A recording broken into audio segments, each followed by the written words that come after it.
한국 기독교 선교를 위해 헌신하신 선교사들이 계신 양화진 언덕에 100주년 기념교회를 세워주시고 이 시간에 수요 성경 공부를 위해 모이게 해주셔서 감사드립니다. 세상 속으로 나아가 살 때 하나님의 말씀을 듣고 순종하며 겸손하게 살아가야 하는데 하나님 말씀보다 저희의 주장을 앞세워 살아가는 죄를 짓고 있음을 고백합니다. 세속적 가치관을 놓지 못하고 흔들리는 저희의 믿음을 긍휼히 여겨 주십시오. 하나님, 국내의 정세가 혼돈과 불신, 이기주의로 어지러운 지경입니다. 다 같은 하나님의 자녀임에도 불구하고 타협과 상생, 사랑과 나눔보다는 차별과 혐오를 통해 서로 미워하고 갈등을 조장하여 대립하는 사회와 국가가 되어가고 있습니다. 이 대립이 사회를 분열시켜 나라의 발전을 저해하는 동시에 나라 밖에서는 테러를 낳고 궁극적으로는 전쟁이 계속되고 있습니다. 주님의 자녀인 저희가 말씀에 근거하여 사랑과 나눔을 실천하는 그리스도인이 되게 해주십시오. 그리고 하나님의 정의와 공의로 다스려지는 나라가 되도록 인도하여 주십시오. 하나님께서 세워주신 100주년 기념교회가 주관하고 있는 양화진 외국인 선교사 묘원과 한국 기독교 순교자 기념관을 관리하는 데 부족함이 없게 해주시고 한국 기독교 200년을 향한 바른 길닦기의 사명을 잘 감당해 나가게 해주십시오. 이를 위해 4인 공동 담임 목회가 완전하게 뿌리 내리도록 해주시고 담임 목사님, 전임 목사님, 전도사님들의 영육 간의 강건함을 허락하시어 흔들림 없이 하나님의 사역을 이끌어가게 해주십시오. 말씀 전하실 황성호 목사님에게 성령이 충만하게 하시고 전하시는 말씀이 저희의 삶의 등불이 되게 해주시고 듣는 것으로 만족하기보다는 행동하는 말씀의 자녀가 되게 해주십시오. 찬양을 받으시는 하나님 아버지, 하나님께 변함없는 사랑과 정성을 다하여 준비하는 수요 여성 성가대의 찬양을 기쁘게 받아주시고 앞으로도 성가대원 모두가 귀하고 복된 찬양을 드릴 수 있도록 건강을 허락해 주십시오. 수요 성경 공부를 위해 준비하신 모든 분들의 수고의 손길을 기억해 주시기 원하며 예수님 이름으로 기도드립니다. 아멘. 오늘 함께 나누실 하나님 말씀은 여호수아 17장 1절에서 18절입니다. 므낫세 지파를 위하여 제비 뽑은 것은 이러하니라. 므낫세는 요셉의 장자였고 므낫세의 장자 마길은 길르앗의 아버지라. 그는 용사였기 때문에 길르앗과 바산을 받았으므로 므낫세의 남은 자손을 위하여 그들의 가족대로 제비를 뽑았는데 그들은 곧 아비에셀의 자손과 헬렉의 자손과 아스리엘의 자손과 세겜의 자손과 헤벨의 자손과 스미다의 자손이니 그들의 가족대로 요셉의 아들 므낫세의 남자 자손들이며 헤벨의 아들 길르앗의 손자 마길의 증손 므낫세의 현손 슬로브핫은 아들이 없고 딸뿐이요 그 딸들의 이름은 말라와 노아와 호글라와 밀가와 디르사라. 그들이 제사장 엘르아살과 눈의 아들 여호수아와 지도자들 앞에 나와서 말하기를 여호와께서 모세에게 명령하사 우리 형제 중에서 우리에게 기업을 주라 하셨다 하매 여호와의 명령을 따라 그들에게 그들의 아버지 형제들 중에서 기업을 주므로 요단 동쪽 길르앗과 바산 외에 므낫세에게 10분깃이 돌아갔으니 므낫세의 여자 자손들이 그의 남자 자손들 중에서 기업을 받은 까닭이었으며 길르앗 땅은 므낫세의 남은 자손들에게 속하였더라. 므낫세의 경계는 아셀에서부터 세겜 앞 믹므닷까지이며 그 오른쪽으로 가서 엔답부아 주민의 경계에 이르나니 답부아 땅은 므낫세에게 속하였으되 므낫세 경계에 있는 답부아는 에브라임 자손에게 속하였으며 또 그 경계가 가나 시내로 내려가서 그 시내 남쪽에 이르나니 므낫세의 성읍 중에 이 성읍들은 에브라임에게 속하였으며 므낫세의 경계는 그 시내 북쪽이요 그 끝은 바다이며 남쪽으로는 에브라임에 속하였고 북쪽으로는 므낫세에 속하였고 바다가 그 경계가 되었으며 그들의 땅의 북쪽은 아셀에 이르고 동쪽은 이사갈에 이르렀으며 이사갈과 아셀에도 므낫세의 소유가 있으니 곧 벳스안과 그 마을들과 이블르암과 그 마을들과 돌의 주민과 그 마을들이요 또 엔돌 주민과 그 마을들과 다아낙 주민과 그 마을들과 무깃도 주민과 그 마을들 세 언덕 지역이라. 그러나 므낫세 자손이 그 성읍들의 주민을 쫓아내지 못하매 가나안 족속이 결심하고 그 땅에 거주하였더니 이스라엘 자손이 강성한 후에야 가나안 족속에게 노역을 시켰고 다 쫓아내지 아니하였더라. 요셉 자손이 여호수아에게 말하여 이르되 여호와께서 지금까지 내게 복을 주심으로 내가 큰 민족이 되었거늘 당신이 나의 기업을 위하여 한 제비 한 분긴으로만 내게 주심은 어찌함이니까 하니 여호수아가 그들에게 이르되 내가 큰 민족이 되므로 에브라임 산지가 내게 너무 좁을진데 브리스 족속과 르바임 족속의 땅 삼림에 올라가서 스스로 개척하라 하니라. 요셉 자손이 이르되 그 산지는 우리에게 넉넉하지도 못하고 골짜기 땅에 거주하는 모든 가나안 족속에게는 벳스안과 그 마을들에 거주하는 자이든지 이스라엘 골짜기에 거주하는 자이든지 다 철병거가 있나이다 하니 여호수아가 다시 요셉의 족속 곧 에브라임과 므낫세에게 말하여 이르되 너는 큰 민족이요 큰 권능이 있은즉 한 분깃만 가질 것이 아니라 그 산지도 내 것이 되리니 비록 삼림이라도 내가 개척하라 그 끝까지 내 것이 되리라. 가나안 족속이 비록 철병거를 가졌고 강할지라도 내가 능히 그를 쫓아내리라 하였더라. 아멘.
레고 블럭이 그것인데요. 제 기억으로는 아주 어릴 적 성탄 선물로 해적선 모양의 레고 블럭을 이모님께 선물 받은 적이 있었습니다.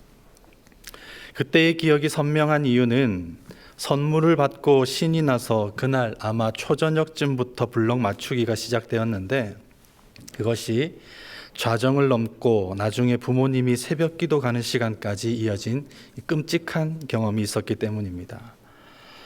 작은 구조물 하나 만드는 건데 왜 그렇게 오래 걸린 것인가 라고 생각할 수 있겠습니다만, 이유는 레고 블럭을 맞추기에 있어 가장 중요한 원칙 하나를 무시했기 때문에 그렇습니다. 레고 블럭 맞추기의 중요한 원칙은 설명서대로 따라하는 것입니다. 그림과 사진에 나타난 구조물을 정확하게 만들기 위해서는 반드시 설명서대로 순서에 맞게 조립했어야 합니다. 그런데 당시 저는 귀찮다 싶은 몇 단계를 건너뛰어 버렸습니다. 그랬던 것이 나중에는 아무리 손을 써도 생각한 모양으로 나타나지 않는 겁니다. 어쩔 수 없이 블럭을 다 해체할 수밖에 없었고, 건너뛴 그 단계로 다시 돌아와서 설명서대로 하나하나 조립을 해나가야 했습니다. 처음부터 겸손하게 설명서대로 진행했다면 문제 없었겠지만, 자만하게 저 자신의 실력을 믿고 덤빈 것이 밤을 새는 답답함으로 이어진 겁니다. 하다못해 장난감을 조립하는 일도 설명서를 따르는 게 이렇게 중요한데, 하루도 똑같은 날이 없는 복잡한 인생을 산다는 것, 이것은 어떨까요? 더욱이 그리스도인으로 산다는 것은 이 세상에 하나님의 나라를 세워달라라는 막중한 사명으로 부름받은 일 아니겠습니까? 그렇다면 우리가 설명서를 따라가야 할 이유가 더 분명합니다. 우리 삶을 하나님 나라로 하나하나 조립해 나가기 위해서 따라야 할 설명서 무엇일까요? 바로 성경입니다. 우리가 잘 아는 시편 1편에서 시인은 복 있는 사람, 곧 하나님 나라를 이 땅에 오게 하는 사람의 특징으로 여호와의 율법을 즐거워하여 그 율법을 주야로 묵상하는도다라고 했습니다. 앞서 나눈 표현대로라면 그 말씀을 자기 인생의 설명서로 두어 산다는 겁니다. 이처럼 하나님의 말씀을 따라 사는 사람, 하나님의 말씀대로 사는 사람, 그 사람만이 복 있는 사람이고, 즉 그 삶의 지평에 하나님의 나라, 하나님의 나라를 건실하게 세우는 인생이 될 수 있는 겁니다. 오늘 우리가 읽은 여호수아는 하나님께서 이스라엘에게 부탁하신 가나안 땅, 그곳에다 하나님 나라를 건설해 가는 이야기입니다. 특히 17장은 정복한 가나안 땅을 각 지파별로 분배하는 파트로 이스라엘의 여러 지파들 중에 므낫세 자손들이 땅을 분배받는 과정을 서술하고 있습니다. 본문 1절 함께 보겠습니다. 므낫세 지파를 위하여 제비 뽑은 것은 이러하니라. 므낫세는 요셉의 장자였고 므낫세의 장자 마길은 길르앗의 아버지라. 그는 용사였기 때문에 길르앗과 바산을 받았으므로. 특이하게도 므낫세 지파는 12지파 중에 유일하게 땅을 두 군데서 차지한 지파입니다. 가나안 땅은 요단강을 중심으로 강의 동편과 서편으로 나뉘는데 1절에 강의 동편에 아주 비옥한 땅을 차지한 므낫세 가문의 이름이 나타납니다. 바로 므낫세 장자 마길의 가문입니다. 이 가문을 표현하는 수식어가 뭔가 하니 용사라고 되어 있는데, 아마도 가나안 땅을 차지하기 위해 치렀었던 정복 전쟁에서 큰 공을 세웠기 때문으로 보입니다. 그래서 얻은 땅이 길르앗과 바산 땅입니다. 요단 동편의 목초지입니다. 시편 22편 12절에서 바산의 힘센 항소라는 표현이 사용되는 것을 볼 때에 이곳은 소와 양을 먹이기에 좋은 조건이었음을 생각할 수 있습니다. 1절에서 특별한 점을 볼 수 있는 것은 지금 여호수아서를 기록하고 있는 여호수아는 본래 에브라임 지파의 사람입니다. 요셉에게는 두 아들이 있었는데 그들이 므낫세와 에브라임입니다. 므낫세가 첫째고 에브라임이 둘째였지만 창세기 48장에서 야곱은 요셉의 두 아들을 축복하는 가운데 오른손을 둘째인 에브라임에게 올렸고 왼손을 첫째 아들인 므낫세에게 올렸습니다. 이건 이들의 지위와 장차 받을 복을 가르는 문제였기 때문에 사사롭게 볼 대목은 아닙니다. 하지만 야곱은 끝내 자기 의도를 꺾지 않았고 결국 동생 에브라임이 형 므낫세보다 우위에 서는 일이 벌어지고 말았습니다. 그래서 땅을 분배받는 과정에서도 지난 시간에 나눈 에브라임 자손이 16장에 먼저 등장하고 그리고 형 므낫세 자손의 이야기가 17장에 나중에 등장하는 겁니다. 눈여겨볼 만한 것은 여호수아가 에브라임 자손임에도 불구하고 1절에 분명하게 언급하기를 므낫세는 요셉의 장자였다라고 못 박아두고 있습니다. 역사적으로 야곱의 축복을 받은 이후부터 에브라임이 므낫세보다 우위에 있었지만 그럼에도 실제적인 요셉의 장자는 므낫세라는 겁니다. 그렇게 여호수아가 므낫세 자손을 세워주고 존경하여 줌으로써 므낫세와 에브라임 사이에 평화가 유지될 수 있고 형제 간의 화목함이 지속될 수 있었습니다. 오늘날 우리들이 인생을 통해서 하나님의 나라를 이루어 가겠다라고 하는 것은 사실 특별한 일을 하는 것이 아닙니다. 1절 말씀에서처럼 남을 세워주고 존경하여 주는 이 간단한 일만으로도 얼마든지 하나님 나라를 오게 할 수 있습니다. 가나안 정복 전쟁이 끝난 뒤에 만약에 공치사를 했다고 한다면 모든 사람들 중에 가장 큰 공을 세운 사람이 누구이겠습니까? 단연 모세의 뒤를 이었던 여호수아가 아니겠습니까? 그럼에도 자신의 공은 뒤로 숨겼고 대래 남을 높이고 존경하는 모습을 통해서 가나안 땅을 점차 하나님의 나라로 건설해 갔던 겁니다. 오늘 각자의 인생을 하나님의 나라로 만들겠다는 우리가 기억해야 할 대목입니다. 내 이름을 앞세우는 것은 곤란합니다. 나는 뒤로 사라지고 나 대신 누군가를 내 이름 위에다 쓸 수 있는 것, 이것이 하나님의 이름을 영광스럽게 하는 사실이라는 것을 잊지 말아야겠습니다. 2절 말씀을 함께 보십시다. 므낫세의 남은 자손을 위하여 그들의 가족대로 제비를 뽑았는데 그들은 곧 아비에셀의 자손과 헬렉의 자손과 아스리엘의 자손과 세켐의 자손과 헤벨의 자손과 스미다의 자손이니 그들의 가족대로 요셉의 아들 므낫세의 남자 자손들이며, 므낫세는 모든 지파들 중에 유일하게 요단 동편과 서편에 각각 땅을 분배받았다라고 했습니다. 그래서 2절에는 1절과 달리 요단강 서편의 땅을 분배받은 사람들의 명단이 나타납니다. 총 6개의 가문의 이름이 나타나는데 이들은 모두 므낫세의 남자 자손들이었습니다. 당시 자손의 이름을 기록할 때에는 남자의 이름을 쓰는 것이 사실 일반적입니다. 그런데도 굳이 본문에 남자의 자손이라고 표현을 쓰는 데는 이유가 있습니다. 땅을 분배받은 므낫세의 자손들 중에 이례적으로 여자가 포함되어 있었기 때문입니다. 3절입니다. 헤벨의 아들 길르앗의 손자 마길의 증손 므낫세의 현손 슬로브앗은 아들이 없고 딸뿐이요 그 딸들의 이름은 말라와 노아와 호글라와 밀가와 디르사라. 앞선 2절에 나타난 남자 자손들 이름 중에 헤벨이라는 사람이 있었습니다.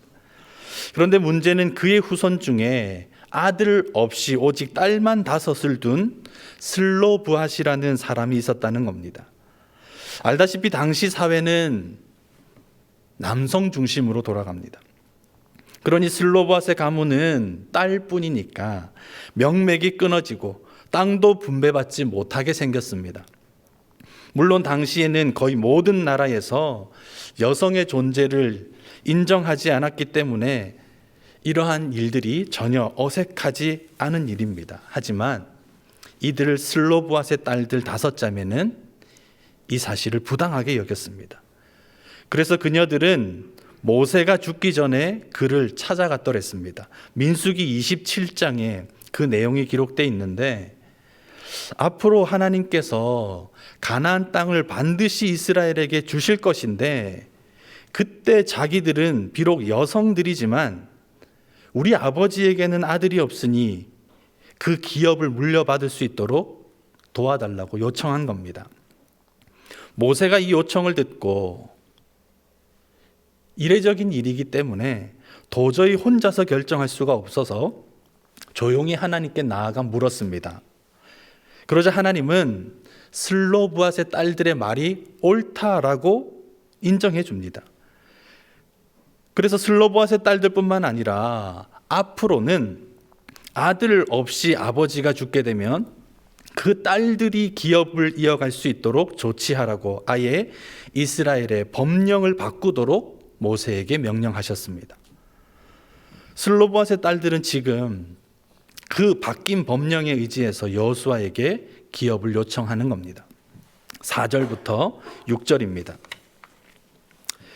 그들이 제사장 엘르아살과 눈의 아들 여호수아와 지도자들 앞에 나와서 말하기를, 여호와께서 모세에게 명령하사 우리 형제 중에서 우리에게 기업을 주라 하셨다 하매, 여호와의 명령을 따라 그들에게 그들의 아버지 형제들 중에서 기업을 주므로 요단 동쪽 길르앗과 바산 외에 므낫세에게 10분깃이 돌아갔으니 므낫세의 여자 자손들이 그의 남자 자손들 중에서 기업을 받은 까닭이었으며 길르앗 땅은 므낫세의 남은 자손들에게 속하였더라.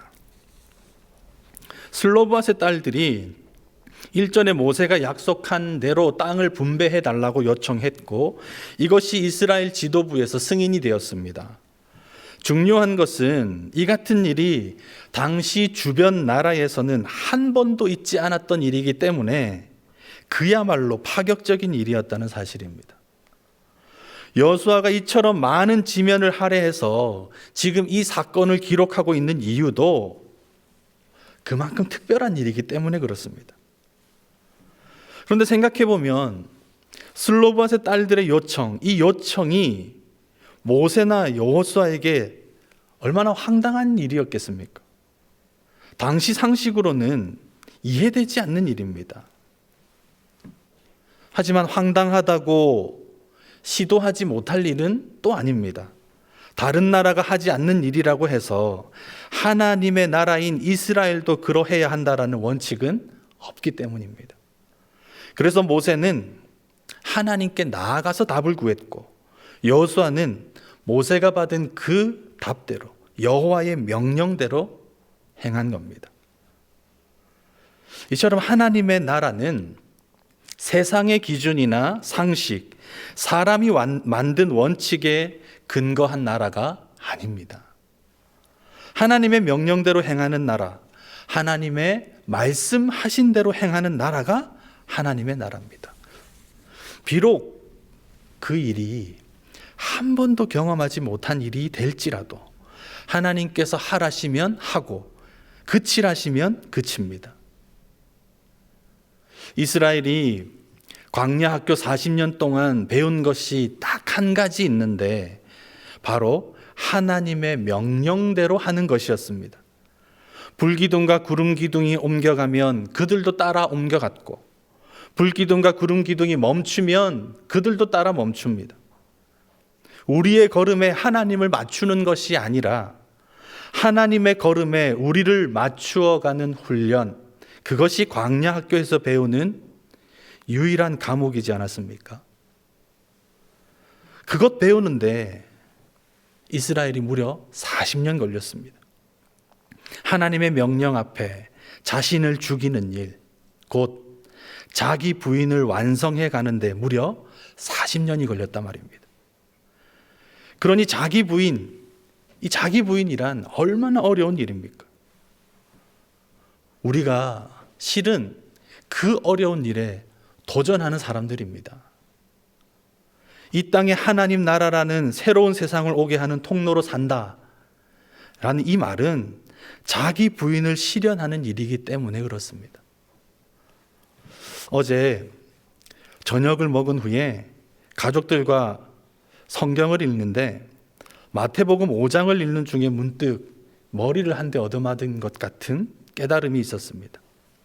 마태복음 5장에는 여러 단락의 이야기가 나오는데 중요한 것은 예수님께서 이 땅에 오신 이유가 율법이 지배하던 옛 세상을 없애려고 온 것이 아니라 그것을 완성시키기 위해서 오셨다는 겁니다.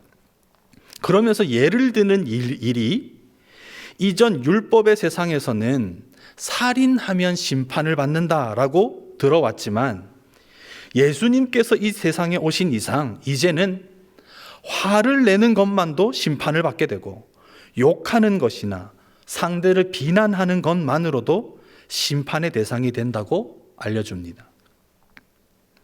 예수님께서 오기 전 율법으로 배우던 세상과는 비교할 수 없을 만큼 지키기 어려운 세상이 지금 예수님에 의해서 선포되고 있는 겁니다.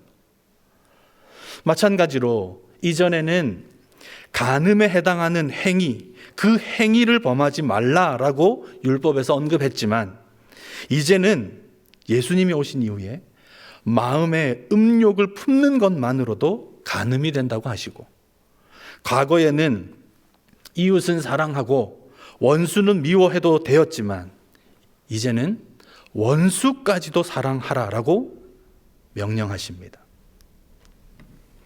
우리는 복음의 시대, 이 복음의 시대가 열렸다라고 생각하면 이제는 율법을 무시해도 되니까 내가 지킬 것이 훨씬 적어지겠구나라고 착각하고 물렁물렁한 세상을 기대할 수 있습니다. 그런데 아닙니다. 예수님 오신 이후에 우리에게 요구하시는 것은 훨씬 더 촘촘하고 까다롭습니다. 세상에서 이 같은 일은 보지도 못했고 생각한 적도 없는 일들입니다. 하지만 예수님은 우리에게 그 일을 하라고 부르십니다. 그래야 이 땅이 하나님께서 통치하시는 새로운 세상이 되기 때문에 그렇습니다. 하나님의 우리를 향한 요구, 예수님의 우리를 향한 요구는 이처럼 무겁습니다.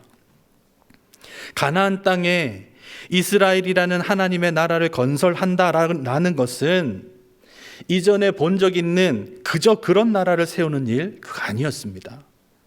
완전히 새로운 나라를 세우는 겁니다.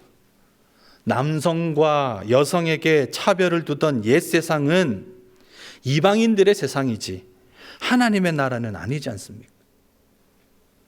슬로보아스의 딸들이 요청한 것은 남자나 여자나 젊은이나 노인이나 자국인이나 외국인이나 모두가 평등하게 누리는 하나님 나라, 그 하나님 나라에 한 걸음 더 근접하는 일이었기 때문에 여호수아는 지금 이 사건을 유독 특별하게 바라보고 앞으로 이스라엘이 어떻게 행해야 하나님의 나라를 가나안 땅에 세울 수 있을지 독자인 우리들에게 확인시켜주고 있는 겁니다.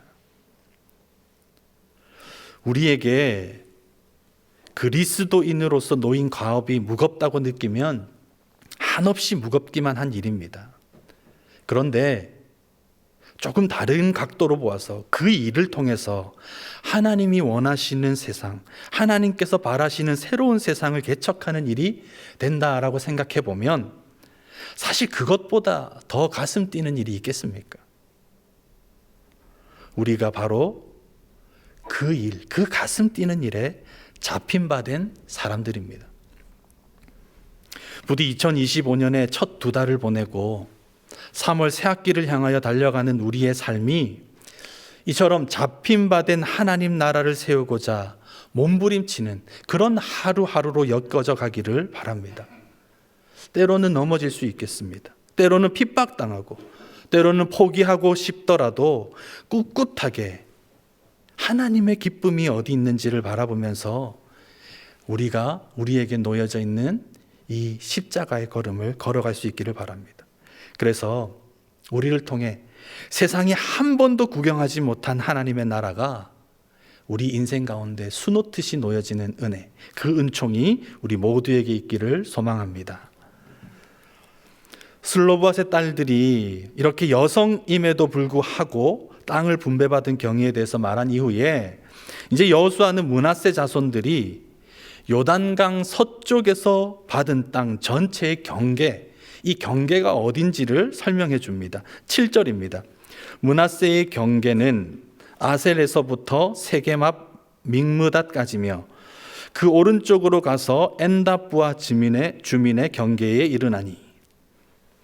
여러 지명, 이 지명들에 비추어 볼 때 므낫세 지파가 요단 서편에서 받은 땅은 가나안 땅의 중심에 속합니다. 그 중에 세겜이라는 지명은 성경 여러 군데서 발견이 되는데 특히 창세기 50장에 근거하면 요셉이 애굽 땅에서 죽은 후에 훗날 자기 뼈를 하나님의 약속하신 땅에 옮겨달라고 유언을 했었습니다. 그리고 그것이 여호수아 24장에서 성취가 되는데 그 장소가 바로 세켐이었습니다. 아마도 요셉의 장남이 므낫세였기 때문에 므낫세의 후손이 정착한 이 땅에 장사된 것으로 보입니다. 그리고 엔다부아라는 땅의 지명도 나타나는데 이곳은 물이 풍부한 지대입니다. 평야지대로서 물이 아주 풍족했습니다. 당시 사람들의 생계, 이 당시의 사람들의 생계는 거의 목축업과 농업에 기대어 있었지 않았습니까? 그래서 그 땅에 물이 나온다라는 점은 아주 큰 요소였고 므낫세는 그런 점에서 굉장히 풍요로운 땅, 기름진 땅을 분배받은 겁니다. 므낫세 자손들이 분배받은 이 땅이 가나안 중심부에 위치해 있다라는 사실과 또 물이 풍부한 지역이다라는 점에 기반해 볼 때 므낫세 자손들이 지금 이스라엘 내에서 가져야 하는 역할, 이 역할은 분명해집니다. 여러 지파들, 중심부에 있으므로 여러 지파들과 잘 어울리며 화목해야 한다는 겁니다. 중심부에 위치해 있어서 그 경계가 다른 지파와 인접한 곳이 많기 때문에 자기만 독차지하려는 욕심을 부려서는 안 되었습니다. 8절부터 11절 말씀입니다. 8절부터 11절 말씀은 우리 한 목소리로 같이 한번 읽겠습니다. 답부아 땅은 므낫세에게 속하였으되 므낫세 경계에 있는 답부아는 에브라임 자손에게 속하였으며 또 그 경계가 가나 시내로 내려가서 그 시내 남쪽에 이르나니 므낫세의 성읍 중에 이 성읍들은 에브라임에게 속하였으며 므낫세의 경계는 그 시내 북쪽이요 그 끝은 바다며 남쪽으로는 에브라임에 속하였고 북쪽으로는 므낫세에 속하였고 바다가 그 경계가 되었으며 그들의 땅의 북쪽은 아셀에 이르고 동쪽은 이사갈에 이르렀으며 이사갈과 아셀에도 므낫세의 소유가 있으니 곧 베스안과 그 마을들과 이블르함과 그 마을들과 돌의 주민과 그 마을들이요 또 엔돌 주민과 그 마을들과 다낙 주민과 그 마을들과 무깃도 주민과 그 마을들 세 언덕 지역이라. 8절과 9절에 언급되고 있는 답부아라는 지역은 유명한 경작지입니다. 그런데 한쪽은 므낫세에 걸쳐 있고 다른 한쪽은 에브라임에 닿아 있어서 그 경계가 애매한 상황입니다. 특히 에브라임 쪽에 걸쳐 있는 경계에는 물이 발원되는 수원지가 있었으므로 므낫세는 물을 원활하게 얻기 위해서 에브라임과 특히 더 화목할 필요가 있었습니다. 또 10절에 나타난 언급에도 므낫세가 분배받은 땅의 경계를 북쪽으로는 아셀과 맞닿아 있고 동쪽으로는 이사갈 지파와 경계해 있다고 알려줍니다. 이처럼 여러 지파들의 경계와 맞닿아 있기 때문에 므낫세 자손의 역할은 각 지파를 연결하는 허브로서 막중한 것이었습니다. 하지만 이런 막중한 책임을 가졌음에도 므낫세가 제 역할을 감당하지는 못한 것으로 보입니다. 12절과 13절입니다. 그러나 므낫세 자손이 그 성읍들의 주민을 쫓아내지 못하매 가나안 족속이 결심하고 그 땅에 거주하였더니 이스라엘 자손이 강성한 후에야 가나안 족속에게 노역을 시켰고 다 쫓아내지 아니하였더라. 지금 므낫세에 대한 후대의 평가가 그리 좋지 못합니다. 이에 대한 표면적인 이유는 분배받은 땅에서 가나안 원주민들을 쫓아내지 못했기 때문입니다. 하지만 이 사실을 더 심도 있게 살펴보면 하나님의 명령대로 행하지 않았기 때문에 그렇습니다. 여호수아 전체에서 무려 27번이나 등장하는 단어가 하나 있습니다. 히브리어로 헤렘이라는 말인데 우리말로 번역하면 진멸하다라는 뜻이 됩니다. 신명기 20장 16절에 근거하면 오직 내 하나님 여호와께서 내게 기업으로 주시는 이 민족들의 성읍에서는 호흡 있는 자를 하나도 살리지 말지니라고 했습니다. 호흡 있는 자는 하나도 살리지 말지니, 이것이 헤렘입니다. 진멸하다라는 뜻입니다. 가나안 정복 전쟁 전에 이스라엘에게 주신 하나님의 명령은 알쏭달쏭한 것이 아닙니다. 분명합니다. 가나안 땅의 원주민을 진멸하라는 겁니다. 그런데 오늘 본문 12절에 므낫세 자손들이 이를 실행하지 못했습니다. 아니, 실행하지 않았습니다. 하나님께서 가나안 족속을 다 멸하라고 하신 이유는 당시 가나안 땅에 이방신을 섬기던 문화와 이스라엘이 접촉하지 못하도록 막기 위함이었습니다. 가나안 땅에 완전히 새로운 세상을 건설하려는 하나님의 계획입니다. 그런데 므낫세 자손들이 이방 문화의 씨앗을 남겨놓고 말았고, 이는 훗날에 이스라엘이 우상을 섬기고 패망하는데 그 원인이 됩니다. 하나님의 말씀대로 하지 않은 이때의 이 작은 일이 나중에 큰 비극의 시작점이 되었던 겁니다. 12절 하반부에 보시면 가나안 주민이 결심하고 그 땅에 거주했다라고 되어 있는데, 이 말은 므낫세 자손들이 하나님의 명령을 지키는 일에 조금씩 틈을 보이자 가나안 주민들은 작정을 했다는 겁니다. 그리고 그 땅에서 떠나지 않겠다고 결사항전을 벌였다는 말입니다.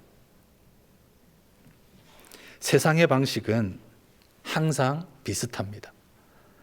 그리스도인이 하나님 말씀에 조금이라도 틈을 보이면 항상 그 사이를 비집고 들어와서 자기들이 주인 노릇을 해댑니다. 우리가 주목해야 할 부분이죠. 사탄이 우리를 넘어뜨리려고 기회를 엿보는 것, 그 기회를 엿보는 틈은 작은 틈입니다.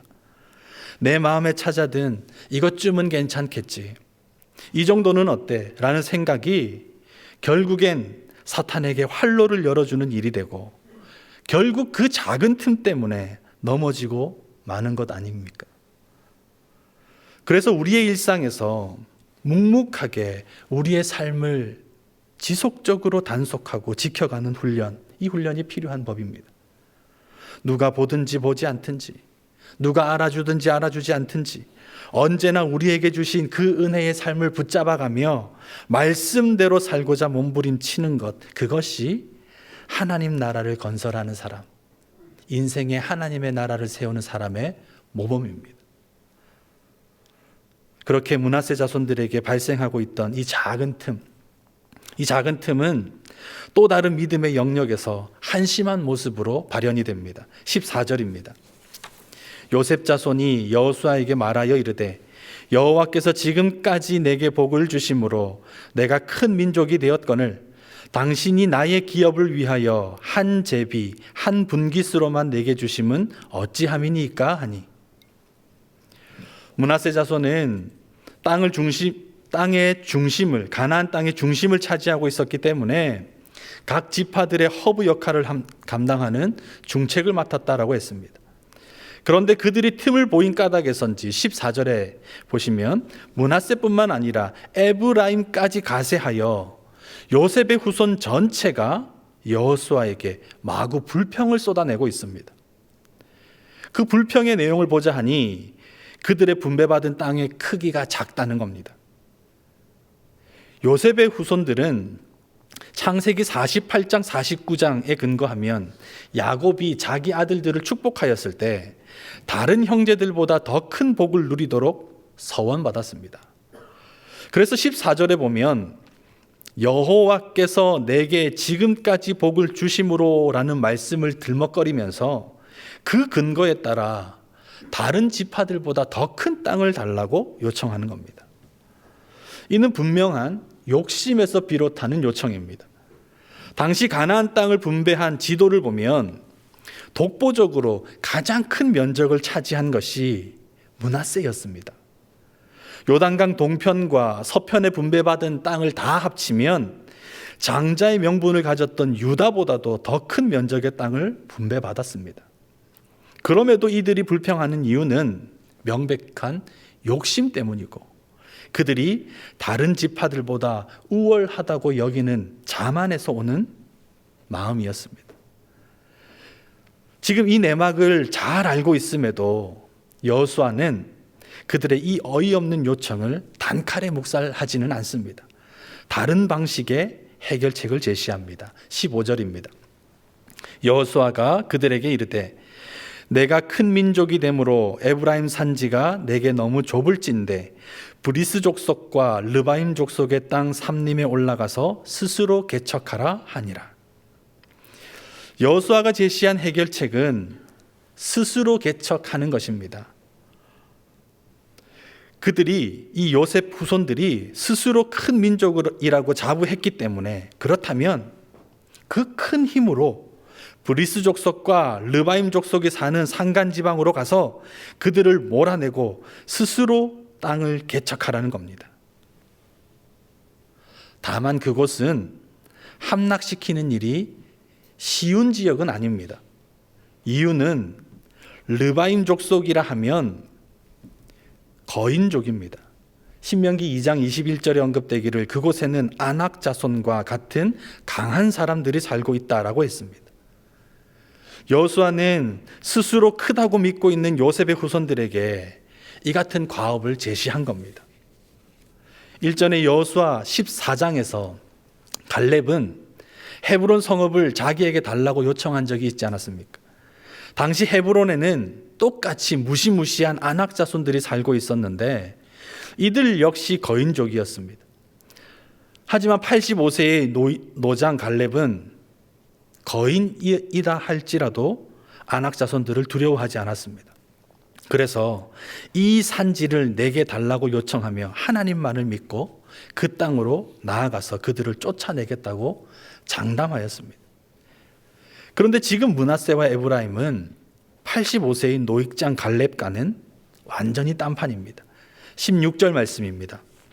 요셉 자손이 이르되 그 산지는 우리에게 넉넉하지도 못하고 골짜기 땅에 거주하는 모든 가나안 족속에게는 벳스안과 그 마을들에 거주하는 자이든지 이스라엘 골짜기에 거주하는 자이든지 다 철병거가 있나이다 하니.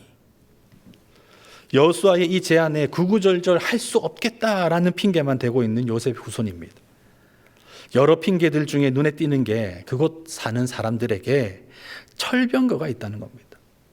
신무기를 들고 강력하게 대응하는 이 사람들 이기기 어렵다는 판단입니다.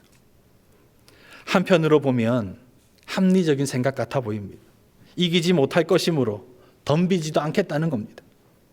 그런데 다른 한편으로 생각해 보면 14절에서 요셉의 후손들이 여호수아에게 뭐라고 했습니까?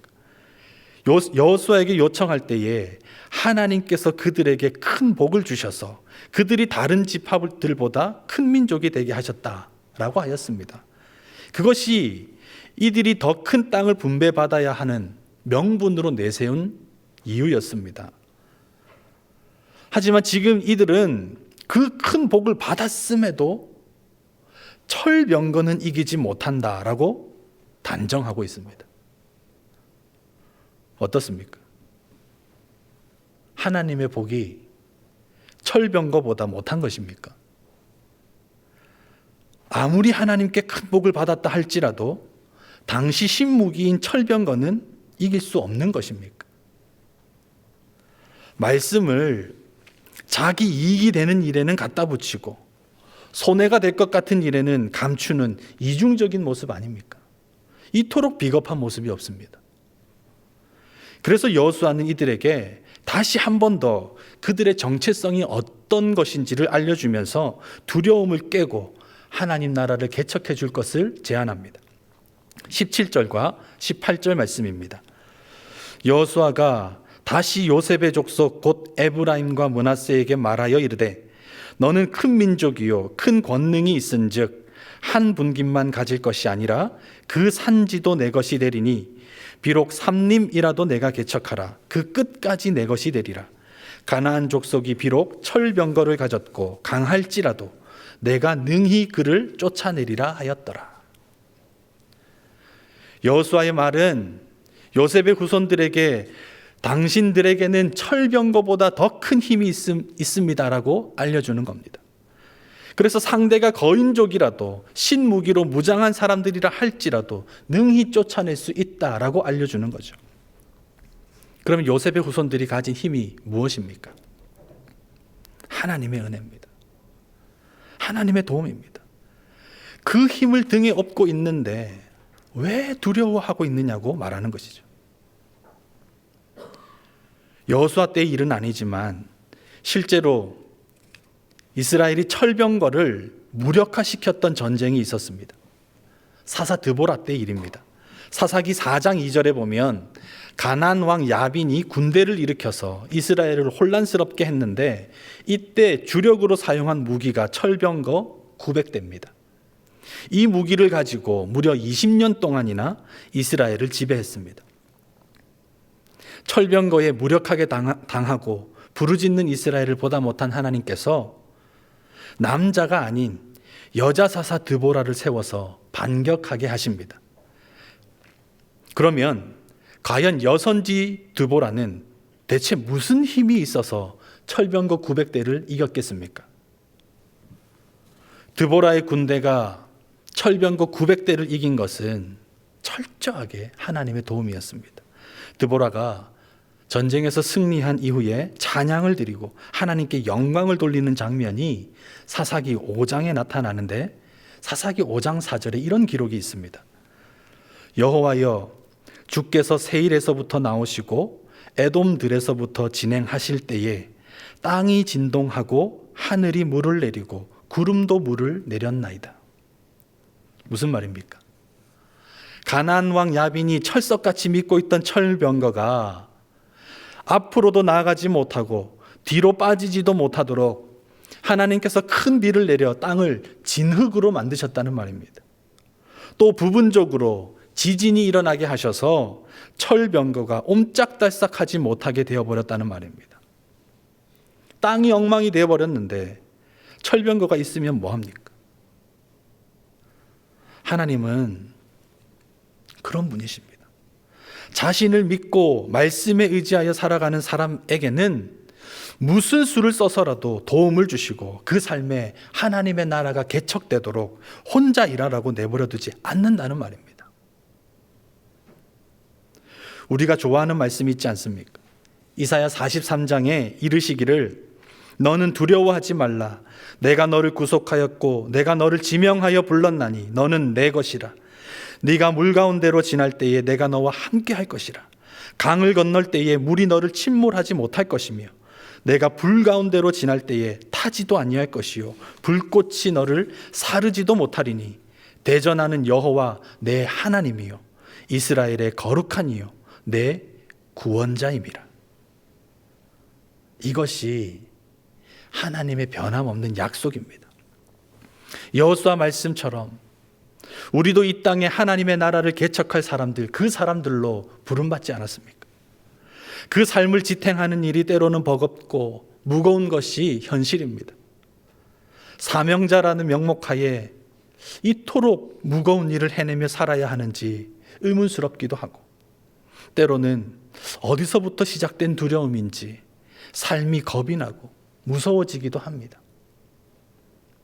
하지만 염려할 필요 없습니다. 설명서대로 나아가면 됩니다. 하나님의 말씀대로 나아가면 그곳에 순풍을 불어주신 하나님이 기다리고 계시겠다 하십니다. 믿음으로 나아가면 철병거 900대가 앞에 놓여 있다고 해도 우리가 이깁니다. 하나님께서 당신의 나라를 개척하는 자에게는 반드시 복 주시겠다고 하셨고 반드시 지키시겠다고 약속하셨습니다. 그러니 이 믿음으로 우리 함께 한 걸음 더 나아가야 하지 않겠습니까? 우리가 개척해야 할 삶의 지경을 조금씩 더 넓혀가며 잡힌 바 된 그것을 잡고자 몸부림치면서 하루하루 우리 인생의 지평 위에 반듯한 하나님의 나라 세워가야 하지 않겠습니까? 부디 이와 같은 은총, 우리 인생의 모든 곳곳에 건실한 하나님의 나라가 세워지는 은총이 저와 여러분 우리 모두에게 임하기를 주님의 이름으로 축복합니다. 기도하시겠습니다. 하나님 아버지 감사합니다. 오늘 말씀을 통하여 우리 삶을 하나님 나라로 개척하라는 부르심을 얻었습니다. 때로는 윽박지르는 세상에 주눅들어 아무것도 시도하지 못하는 저희들이었고 말씀을 멀리한 채 하나님 나라가 아닌 내 아성을 세우기 바빴던 삶이었습니다. 교만과 자만을 내려놓고 이제 다시 주님 말씀 앞으로 나아갑니다. 삶의 도화지에 가슴 뛰는 하나님 나라를 그려갈 수 있도록 인도하여 주옵시고 주님의 말씀대로 순종하며 실행하는 저희 모두가 되게 하여 주옵소서. 때때로 인생의 난간을 만나기도 합니다. 주님, 저희들 그때마다 물 가운데에서도 불 가운데에서도 지키시겠다고 약속하신 주님만 바라보며 두려워 떨지 않게 하여 주시고 무슨 일을 만나든지 형통케 하여 주시는 하나님의 섭리 안에서 합력하여 선이 이루어지는 역사를 목격하게 하여 주옵소서. 감사드리오며 예수님의 이름으로 기도드립니다. 아멘.